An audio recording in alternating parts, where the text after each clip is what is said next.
सुप्रभात, नमस्कार। मैं सुधा सक्सेना। हम सब जानते हैं कि हमारी पांचों इंद्रियां साधन मात्र हैं।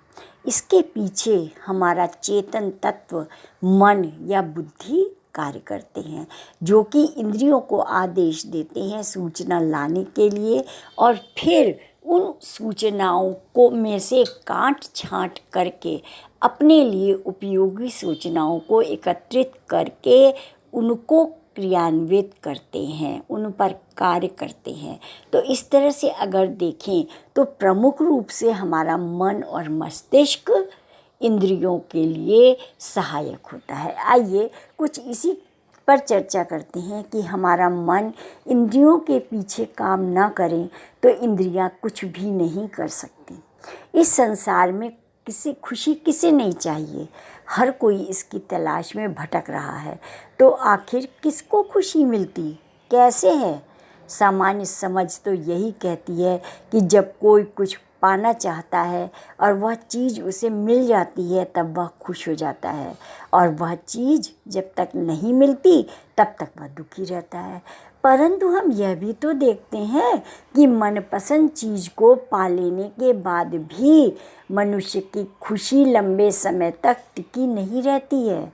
इन तमाम पहलुओं पर विचार करने पर हम इस निष्कर्ष पर पहुंचते हैं कि मानवता का धर्म अनंत या ब्रह्मांडीय इकाई को महसूस करना है। यह ब्रह्मांडीय इकाई क्या है? ब्रह्मांडीय इकाई स्वयं को जानने से शुरू होती है।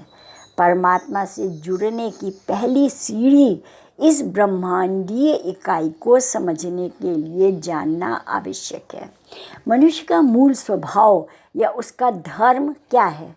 मनुष्य का लक्षण या धर्म ब्रह्म को प्राप्त करना है, और तब यह देखना आवश्यक हो जाता है कि ब्रह्म का अस्तित्व है भी या नहीं। यदि वह अस्तित्व में नहीं है तो उसे पाने का प्रयास करना व्यर्थ होगा, और यदि ब्रह्म का अस्तित्व है तो हमें जानना चाहिए कि यह क्या है।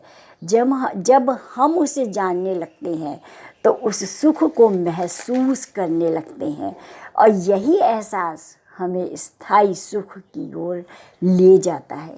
एक व्यक्ति जो भी कार्य करता है उसे लगता है कि वह अपने शारीरिक अंगों और इंद्रियों के माध्यम से कर रहा है, और देखने वालों को भी वैसा लगता है, पर वास्तव में ऐसा नहीं है। यदि मन उसके पीछे कार्य न करें तो इंद्रियां कोई काम नहीं कर सकती, अंग तंत्र कोई काम नहीं कर सकता, और इसीलिए हमारे मन को सुदृढ़ होना, मन का नियंत्रित होना अत्यंत आवश्यक है। और मन को नियंत्रित करने के लिए हमारा मस्तिष्क विशेष रूप से कार्य करता है, जो कि हमारे लिए उपयोगी और आवश्यक विचारों को संग्रहित करता है।